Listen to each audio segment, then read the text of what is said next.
आज हम bid open करना सीखेंगे कि जैम पर बिड कैसे ओपन करते हैं। तो हम अभी स्टार्ट करते हैं, लॉगिन करते हैं हम अपनी आईडी को। जैसे कि हमने अपनी आईडी लॉगिन कर लिया है। लॉगिन करने के बाद में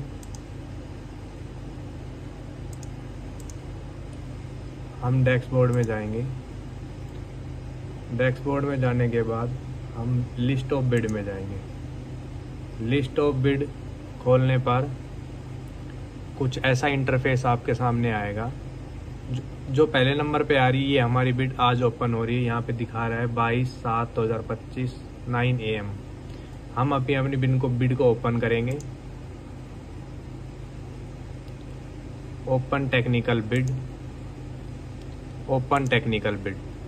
यहाँ पर OTP वेरीफाई किया है, हम यहाँ पर OTP डालेंगे। OTP डालने पर ऐसा इंटरफेस आएगा।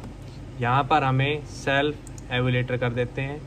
Save technical evaluation mode, successfully upload updated, okay recent. हमारे पास में ऐसा खुल के आ जाएगा। जिन डीलर ने, जिस फर्म ने पार्टिसिपेट किया, उनका यहाँ पर नाम आ जाएगा और यहाँ पर पार्टिसिपेशन शो कर देगा। अभी हमें यहाँ पर सबसे पहले वेरीफाई IP एड्रेस करना है। Okay, confirm, successfully okay. इसके बाद अभी हमें इनका वेरीफाई स्टेटस करना है। MSC not applied, MSC not applied, MSC not applied. Verify specification, accept. Comments में आप कुछ भी डाल सकते हैं। मैंने जैसे डॉट डाल दिया और एक्सेप्ट। Add comments, resend. तो इसका क्वालिफाइड हो गया, वेरीफाई हो गया। दूसरा वेरीफाइड, एक्सेप्ट, यहाँ पर डॉट डाल देंगे, एक्सेप्ट, ऐड कमेंट्स, रीसेंड। ऐसे ही करके हम धीरे धीरे तीनों को, जितनी भी फर्म होगी, उनको वेरीफाई कर लेंगे। जिसने MSC अप्लाई किया होगा, यहाँ पर वेरीफाई स्टेटस के अंदर में उसको MSC वेरीफाई करना है। जिसने नहीं किया तो उसका हम नोट अप्लाइड ही रहेगा यहाँ पर। अभी हम इसमें आगे बढ़ते हैं। I have used to accept, confirm technical evaluation notified. यहाँ पर ऑप्शन दे रहा है कन्फर्म प्रोसेस्ड, रिसेंड। हम इसमें अभी आगे बढ़ गए। क्वालिफाइड आ गया है। यहाँ पर TR हो गया, रिपोर्ट अगर कुछ डालना चाहते हो आप तो हमें नहीं, नो करके हम इसको सबमिट कर देंगे।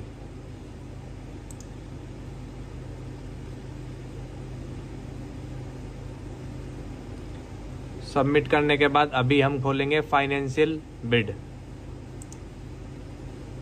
अभी हमारे पास आ गया OTP। अभी हमें OTP लेना है, OTP वेरीफाई होने के बाद में ऐसा इंटरफेस आ जाएगा। जो L1 डीलर आएगा उसका यहाँ पर रेट दिखा देगा। उसके बाद में हमें यहाँ पर ओपन फाइनेंशियल बिड करना है। ओपन फाइनेंशियल बिड करने के बाद में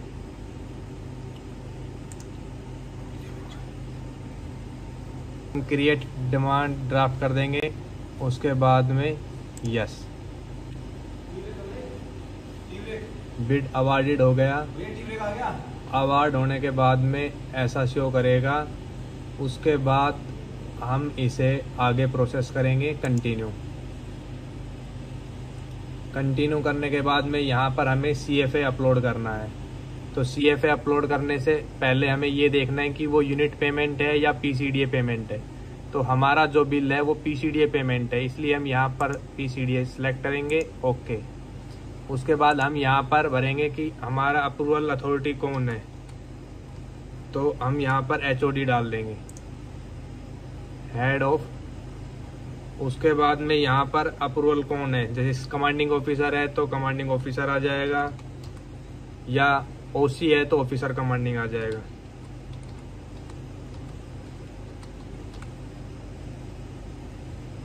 उसके बाद में यहाँ पर हम बायर है, बायर टिक कर देंगे। Process by consignee bill no कर देंगे। यहाँ TDS collected under income tax और GST यहाँ पे टिक रहेगा। IFD कॉन्फ्रेंस या HOD हेड में अप्रूवल के लिए अगर आपको OC के पास या अपने किसी CO के पास अप्रूवल के लिए भेजना है तो आप यहाँ पर यस कर सकते हैं, वरना यहाँ पर नो रहेगा। यहाँ पर CDA का कोड हेड, जो आपका CDA होगा उसका कोड हेड होगा वहाँ पे शो कर रहा होगा, तो आप उस कोड हेड को सिलेक्ट कर सकते हैं। सिलेक्ट करने के बाद में यहाँ पर आ जाएगा कि कोड हेड, कि आपका जो बिलिंग है वो किस कोड हेड से है। जैसे अभी मेरा कोड हेड जिससे बिलिंग कर रहा हूँ वो ये कोड हेड है 87/417/007, तो मैंने इसको सिलेक्ट कर लिया। यहाँ ऑटोमेटिक फिल आएगा आपका यूनिट कोड 7286, तो आपका जो मेरा यूनिट कोड है वो यहाँ पर शो कर रहा है। अभी यहाँ पर सब ऑफिस कोड, जैसे कि मान लो आपका एक ऑफिस का कोड बना होगा, जो आपका यूनिट है उसका एक कोड होगा, जैसे मेरे मेन ऑफिस का कोड है तो मैंने इसको सिलेक्ट कर दिया। उसके बाद ब्राउजर में जाके मैं यहाँ पर CFA अपलोड कर दूंगा। CFA अपलोड कर देंगे, ओपन।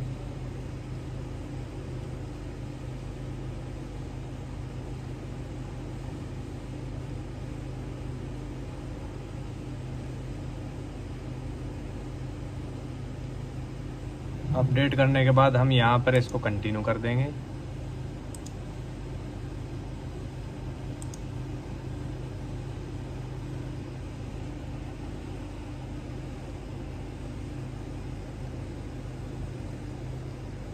यहाँ पर बोल रहा है एक्सेप्ट और save terms and condition, accept.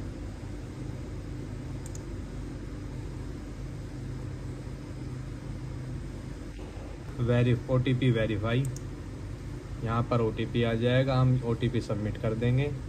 Submit करने के बाद में हम आगे आपको OTP भरने के बाद में कुछ ऐसा आ जाएगा। इसके बाद आप डैशबोर्ड पर जाइए।